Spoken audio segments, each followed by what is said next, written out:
I grew up in a loving home with my mom and dad. For so long, everything seemed great. Both my parents loved me, I got good grades, people at school liked me, and I was even dating a cute boy named James. I mean, honestly, I was kind of living the dream.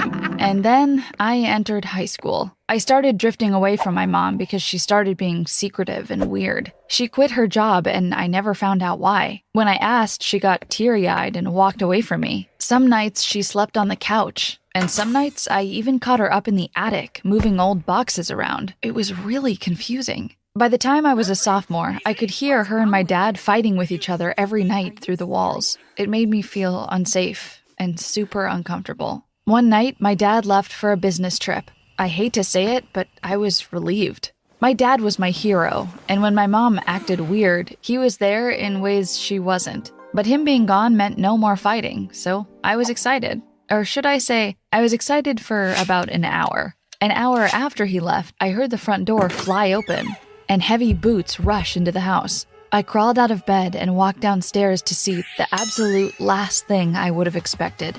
There was a man standing in my living room, helping my mom frantically drag boxes out of the house. I couldn't breathe. I didn't even know what to say. I had never seen the man before in my life, and my mom was crying. When my mom looked up and saw me, she pulled me out of the house after her and tried to force me into the man's car. I started screaming, demanding to know what was going on. My mom said we were leaving. She introduced me to the man, John, and told me that we were going to stay at his house for a little while. John put his hand around my mom's shoulder, and I gasped. Mom cheating on my dad? Is this why she had been so weird this whole time? I tried to get out of the car, but my mom and John blocked me, keeping me trapped in the back seat. I started screaming for help. I didn't want to be a part of my mom's infidelity at all. Then, headlights shone on the house and the car. My dad was home. Apparently, he didn't go on his trip. The look on my mom's face was pure terror. John slammed the car door on me, closing me in, and then my mom and dad fought.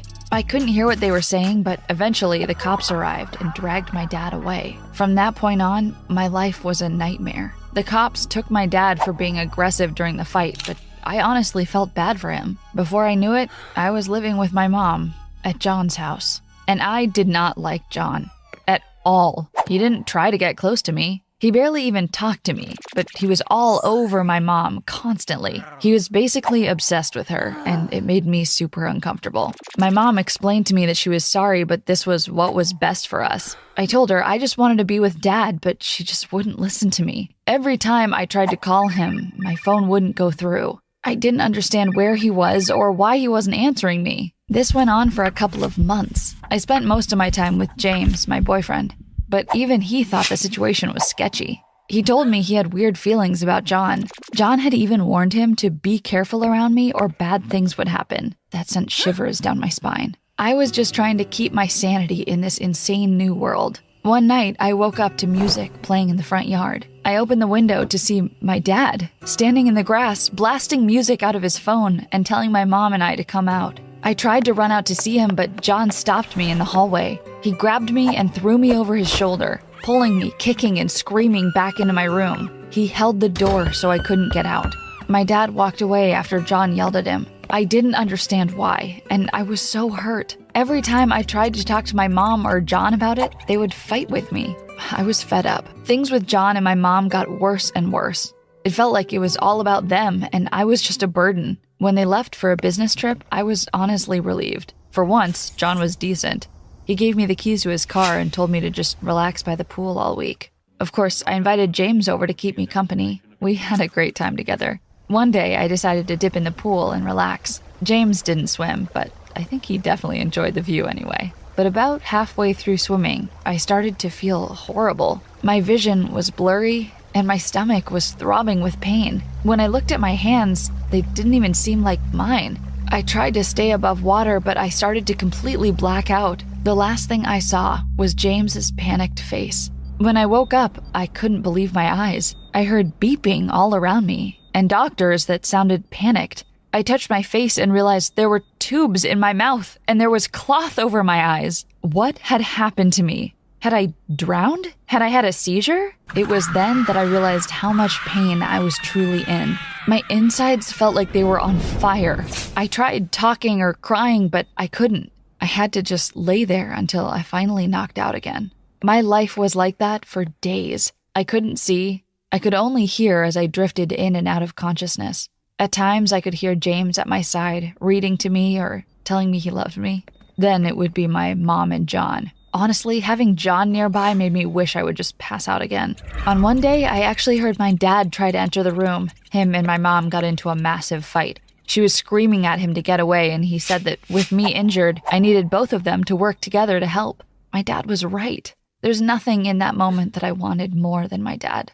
It took about 2 weeks, but finally, I was starting to feel stable. The doctors unwrapped my eyes and kept a close look on me. My vision was garbage. I could still see, but it was like I was looking at the world through dirty glasses. The doctor sat at my bedside and told me the truth. I had been severely poisoned by someone who put a chemical agent in my pool. The coma I was in and the seizures I had meant I was going to have to learn how to walk all over again. My skin had burns all over it, and it was going to take me years to look normal again. I started to cry. I felt like I was a monster. Then the doctor asked me who would try to poison me. Was there anyone out to get me? Anyone who had influenced me to get into the pool? Immediately, my mind went to John. He told me to relax by the pool. He made sure I did it while they were out of town. And this whole time, he had wanted my mom, not me. I was convinced it was him. When I confronted them with that, my mom told me I was insane. John had tears in his eyes. He swore he had nothing to do with it, but I saw through him. He hadn't wanted me in his family at all. He had just wanted my mom. So much so that he took her away from my dad. So much so that he was willing to poison me. I was so mad. I told the hospital that they weren't allowed to see me anymore. I told them the only person I would see was my dad. Unfortunately, he didn't visit. I tried calling him, but my number still wouldn't go through. For weeks, it was just James and I. I had to go through painful surgeries.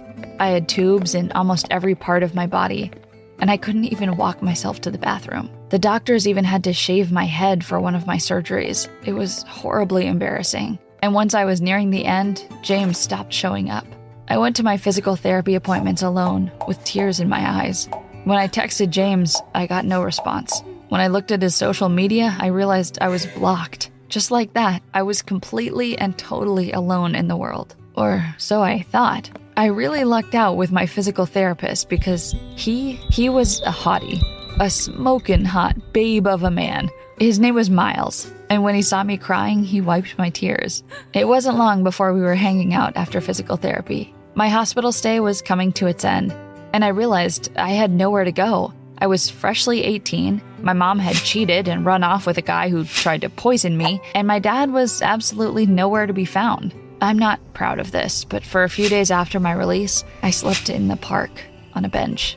I went around different fast food places desperately trying to find work. I eventually got 2 jobs at 2 different fast food spots so I could make ends meet and afford an apartment, and thank God I did. Some of the things I saw while I was living in the park were not okay. The whole time I was in the park, my mom was desperately looking for me. She kept calling me, but I knew she wouldn't leave John, so there was no point in even bothering with her. Once things calmed down, I tried to talk to the cops about getting John arrested, but they kept telling me there was nothing they could do. They didn't even think it was John, which was totally insane to me.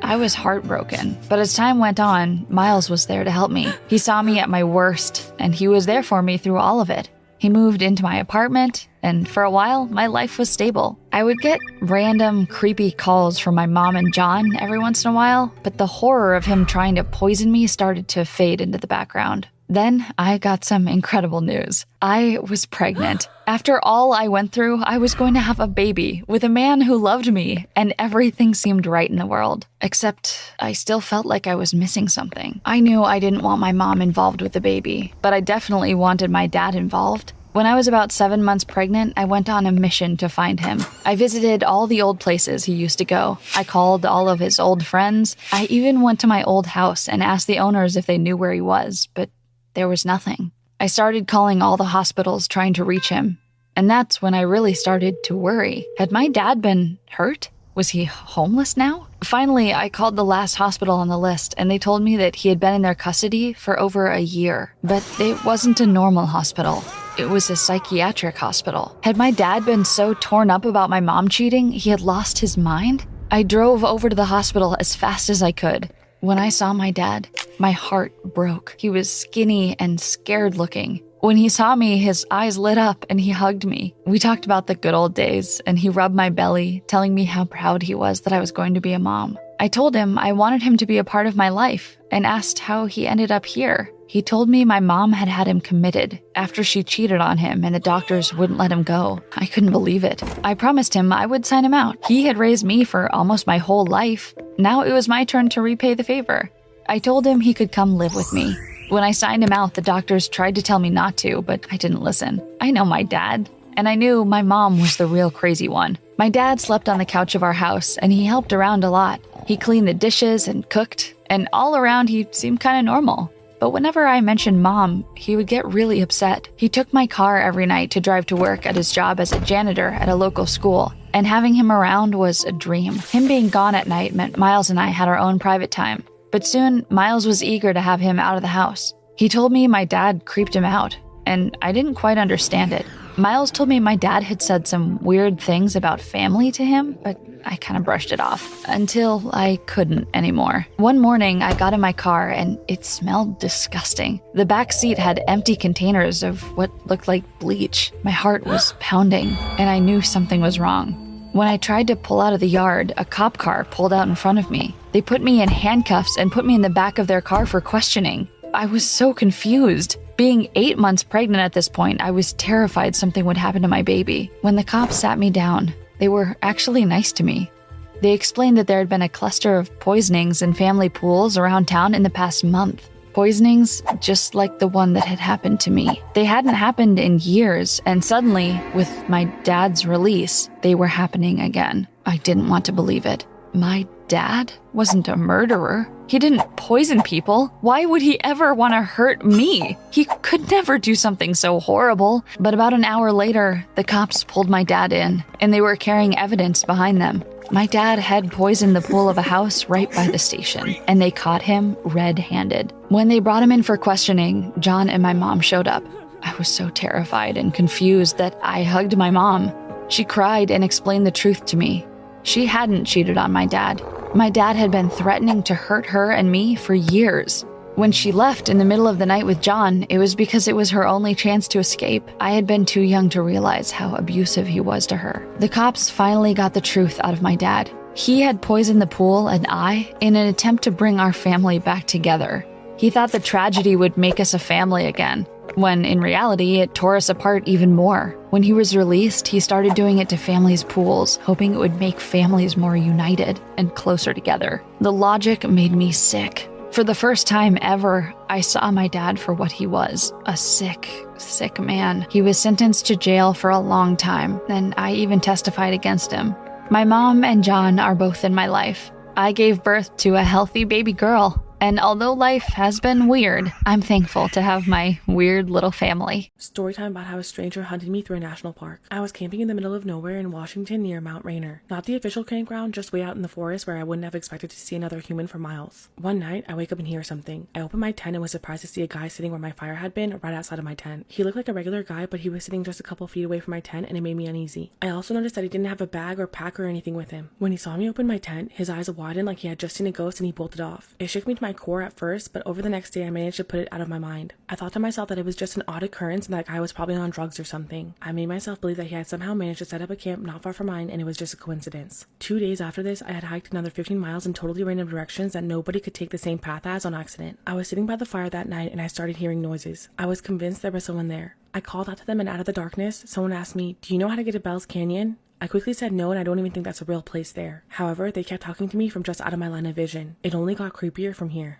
Part 2 of how a stranger hunted me through a national park. I grabbed my flashlight and tried to see them, but they yelled at me to aim it away. This spooked me, and not wanting to piss off a potentially crazy person, I did. After about 15 minutes, the voice was still asking me random questions from the darkness. I was so freaked out and it sounded like it had gotten closer. I built up the courage and shined my light in the direction that the voice was coming from. It was the same dude who had been outside my tent 2 nights before. I realized that he had to have followed me almost 15 miles over 2 days because there was no way that he could have just accidentally wound up in the same spot in such a vast wilderness. At this point, I knew it was no coincidence. As soon as my light hit him, he took off again. This time I started to chase him, but I didn't want to get lost in the wilderness in the dark and stopped after only 100 to 200 feet. I decided the trip was over the next morning and hiked back over 3 days, constantly doubling back and trying to throw anyone off my trail. I would also occasionally hide and wait to see if he would come by following me. On the first night hiking out, I heard what sounded like a person walking in circles outside of my tent twice, but by the time I mustered the courage to look, there was nothing. The whole hike back I had knots in my stomach. I almost cried when I finally got back to my car and the relief washed over me.